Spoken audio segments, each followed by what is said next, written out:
تعالوا نعمل طاجن ورق العنب الخطير ده باللحمة وما فيهوش لحمة. يعني ايه؟ هنشوف دلوقتي. فزورة دي ولا ايه؟ شايفين زي الملبن؟ بجد بجد طعمه خطير. تعالوا نعمله ان شاء الله، ينفعنا جدا في ايام رمضان. كل عام وانتم بخير. اول حاجة كده نسمي بالله ونصلي على الرسول، ويلا بينا في وصفتنا على طول. زي ما انتم شايفين كده حبايب قلبي، عندي هنا زيت غزير على النار. هنعمل مع بعض دلوقتي خلطة المحشي. نزلت بكمية كده محترمة من البصل والفلفل الاخضر، زي ما انت عايزه بقى، تحطي الوان، تحطي فلفل حامي، براحتك خالص.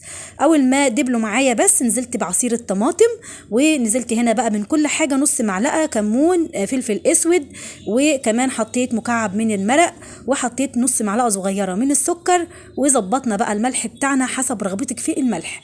تمام كده، قفلنا عليها. هنسيب بقى الصلصه تتسبك خالص زي ما انتم شايفين كده. هنسيبها كده. اول ما هتتسبك معانا بقى هنبدا ناخدها ونحط عليها الخلطه الجميله بتاعتنا. زي ما انا هنا بوريكم، بقول لكم ان هي لسه هنا محتاجه شويه كمان. انا بقى هبدا اسيبها تتسبك خالص. وزي ما بقول لكم كده يا جماعه، هنعمل النهارده طاجن بجد خطير. طيب بصوا بقى، عندي هنا كمان كميه كده من الرز حسب بقى المحشي او كميه المحشي اللي انت هتعمليها. تمام. عندي هنا كميه من الرز، نزلت عليهم بقى بالصلصه بتاعتنا اللي احنا عاملينها، بقلبهم كويس قوي في بعض. وببدا احط اخر حاجه الخضره اللي هي عباره عن شبت وكزبره. حابه تحطي بقدونس براحتك خالص، لكن انا بصراحه بحب استكفى بالشبت وكزبره. تمام كده. طيب هبدأ هنا بقى. حطيت طبعا اخر حاجة كانت الخضرة عشان تفضل معايا زي ما انتم شايفين خضرة كده وجميلة. هبدأ هنا الخلطة بتاعت المحشي جهزت معايا وبقت تمام التمام.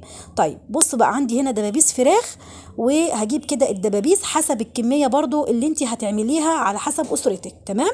طب انا عندي هنا بقى الدبابيس زي ما انتم شايفين، غسلتها كويس جدا طبعا زي ما احنا عارفين غسلها يا بنات. وبدأت ابهرها زي ما انتم شايفين بربع معلقة من بهارات المشكلة اللي هي بهارات الفراخ، بهارات الشوربة يعني، اللي هي السبع بهارات، وربع معلقة فلفل اسود، وطبعا ملح. وبدأت زي ما انتم شايفين كده دلكتها كويس قوي بالبهارات. عندي هنا بقى طاسة على النار، حطيت فيها كده معلقتين كده من الزيت او السمنة براحتك خالص. المهم احنا عايزين هنا الدبابيس بتاعتنا دي او اي نوع فراخ عندك، هنبدأ ان احنا نشوحه كويس قوي وياخد معانا لون حلو جدا. تمام. عشان هي دي بقى اللي هتبقى الحشوة بتاعتنا في الطاجن بتاعنا الخطير. هو ما كانش يعني يبقى طاجن ورق عنب باللحمة في العزومات يعني ما يتاكلش؟ لا. وعايزه اقول لكم كمان ان ينفع يكون اردحي اصلا بدون اي حاجة، ولكن احنا بنقول بس عشان رمضان وعشان بقى عايزين ايه، اكله اقتصاديه والولاد برضو يفرحوا بيها. فاللحمه انتوا عارفين انها غاليه جدا جدا، والطاجن مشهور قوي باللحمه يعني طاجن ورق العنب. طب احنا هنعمله النهارده بالدبابيس دي. عايزه اقول لكم بجد كان طعمه خطير، هتشوفوه في الاخر يا جماعه شكله يفتح النفس. طب الدبابيس فضلت اشوح فيها زي ما انتوا شايفين شمال ويمين ويمين وشمال لحد ما خدت اللون اللي انتوا شفتوه ده. هنحضر بقى هنا الطاجن بتاعنا. دهنته كده دهنه بس من الزيت، وبدات ان انا ارص فيه خضار زي ما انتم شايفين. اي خضار بقى انتوا حابينه. انا حطيت جزر على طماطم على فلفل، شرايح فلفل بالشكل ده. حابين بقى تحطوا كمان بصل، حابين تحطوا اي بطاطس، اي نوع خضار. الخضار ده في الاخر عايزه اقول لكم بيبقى طعمه جامد جدا. طب هبدا بقى احط هنا كميه الدبابيس بتاعتي او اي نوع فراخ زي ما قلت لكم، تقدروا تعملوها برده بالصدور. تمام.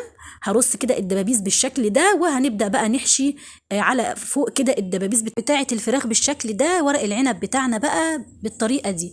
هنرص بقى الطاجن كله لحد لما نخلصه خالص. حط لايك بقى، وما تنسوش تصلوا على سيدنا النبي، وكل عام وانتم بخير. النهارده يا جماعه ليله النص من شعبان. النهارده يا جماعه ان شاء الله استجابه دعوات عند ربنا. بالله عليكم نسالكم الدعاء، يا رب يكبر بخاطر كل مهموم وكل حزين، يفك كربه يا رب، اللهم امين يا رب العالمين. وينصر اخواتنا في غزه يا رب، وينصرهم على من يعاديهم يا رب، اللهم امين اللهم امين. يا جماعه كلنا ندعي لهم الايام دي، بجد محتاجين كلهم دعانا النهارده. تمام. زي ما انتم شايفين كده انا خلاص طبعا هنا عملت بقى الطاجن بتاعنا بالشكل ده كله، مليته، وبدات ان انا احط عليه شرايح من الليمون، وحطيت كده قرنين فلفل يدوله ريحه حلوه كده. تمام. وهبدا هنا اشربه بقى الشوربه بتاعتنا، اي شوربه بقى عندك، شوربه فراخ، شوربه لحمه، الشوربه المتاحه عندك. وهبدا بقى اغطي عليه هنا بالورق الفويل تغطيه كويسه جدا جدا. هاخده بقى في الفرن على الرف اللي في النص على نار عاليه لحد لما اتاكد ان هو بدا يغلي كويس وتشرب كل شويه. بصوا برفع كده الاسترتش الورق بتاعه، بص اول ما احس انه بدا يتشرب اروح موطيه عليه الفرن، وهيبقى زي الملبن زي ما انت شايفه كده. في نص ساعه كان طالع معايا الطاجن. بجد انا مش هعمل محاشي تاني الا في الطواجن يا جماعه، بجد خطير خطير فعلا. بصوا زي الزبده ازاي ودايب دوب، ولا بقى الموز، احنا هنسميها موز بقى يا جماعه. دي موز لحمه فعلا. عايزه اقول لكم ان فعلا الدبابيس بتاعت الفراخ دايبه دوب، والله دايبه دوب، وشاربه بقى من مزازه ورق العنب، ورق العنب شارب من الفراخ، لان هي طبيعي اصلا نزلت كمان دسمها كله، احنا بنسلقينها فنزلت دسمها كله على ورق العنب.